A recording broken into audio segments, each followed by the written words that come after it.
آج ہم ایک بہت ہی دلچسپ موضوع پر بات کر رہے ہیں، یعنی جنت۔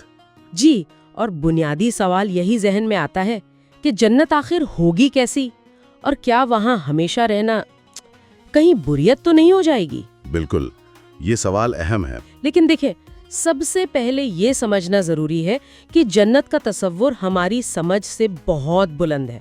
وہ حدیث قدسی ہے نا؟ جی کہ اللہ تعالیٰ فرماتا ہے، میں نے اپنے نیک بندوں کے لیے وہ کچھ تیار کر رکھا ہے جو نہ کسی آنکھ نے دیکھا، نہ کسی کان نے سنا، اور نہ کسی انسان کے دل میں اس کا خیال گزرا۔ سبحان اللہ، یعنی تصور سے بھی باہر۔ اچھا، تو پھر بھی انسان سوچتا ہے کہ اگر جنت میں گیا تو پہلی خواہش کیا ہوگی؟ مواد میں کچھ ذکر ہے، جیسے اپنے پیاروں سے ملنا جو چلے گئے۔ جی، یہ تو بہت عام خواہش ہے، یا پھر وہ تاریخی واقعات دیکھنا، جیسے طوفان نوح یا ابراہیم علیہ السلام کا آگ میں جانا، جنگ بدر کا منظر۔ یا کچھ لوگوں کی خواہش ہے کہ وہ اڑ سکیں۔ اور جنت کی یہی تو شان ہے کہ وہاں یہ سب ممکن ہوگا، ناممکن ممکن ہو جائے گا۔ وہاں نہ کوئی غم، نہ کوئی فکر، نہ غیبت کا ڈر، نہ تنقید کا خوف۔ وہ تو ہمارا اصل گھر ہے۔ اصل گھر۔ دنیا کی زندگی تو، جیسا سید نورسی نے کہا، 1000 سال کی بادشاہت بھی جنت کے 1 گھنٹے کے برابر نہیں۔ 1 گھنٹہ؟ ناقابل یقین۔ اور ان سب نعمتوں میں سب سے بڑی نعمت؟ وہ تو اللہ سبحانہ و تعالیٰ کا دیدار ہے۔ جی، بتایا گیا ہے کہ وہ لذت ایسی ہوگی کہ جنتی باقی سب نعمتیں بھول جائیں گے، ایک لمحے کے لیے سب کچھ بھول جائیں گے۔ جی، اور دیدار کے بعد تو جنتیوں کا حسن اور بھی بڑھ جائے گا۔ اس کی مثال یوں سمجھیں کہ جیسے چاند سورج سے روشنی لیتا ہے نا، اسی طرح اللہ کے جمال ذاتی کے فیض سے ان کا اپنا حسن نکھر جائے گا۔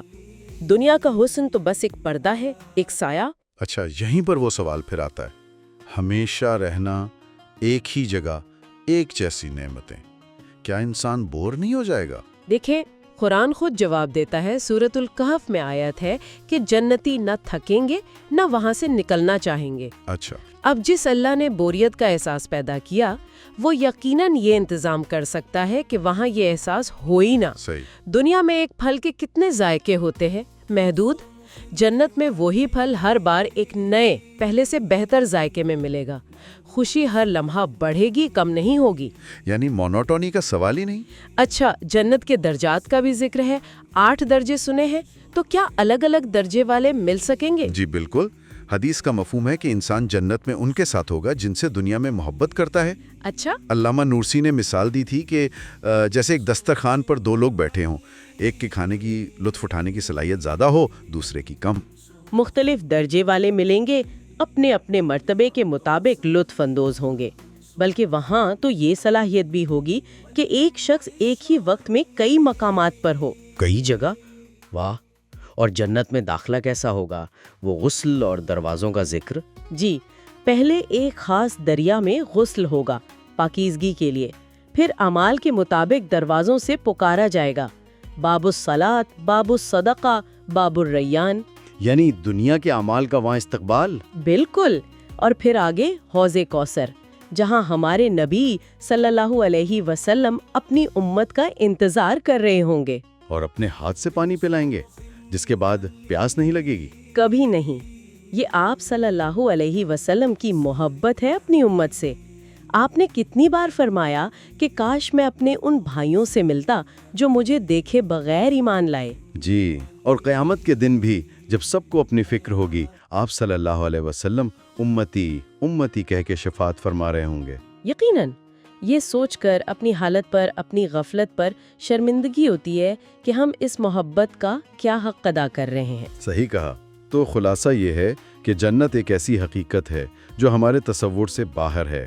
خوشیاں ہمیشہ بڑھنے والی ہیں، پیاروں سے ملاقاتیں ہیں، اور سب سے بڑھ کر اللہ کا دیدار، اور ذریعہ ہیں ہمارے پیارے نبی صلی اللہ علیہ وسلم۔ بالکل۔ اور یہ ساری باتیں ہمیں سوچنے پر مجبور کرتی ہیں کہ ہم اپنی زندگی میں کیا انتخاب کر رہے ہیں۔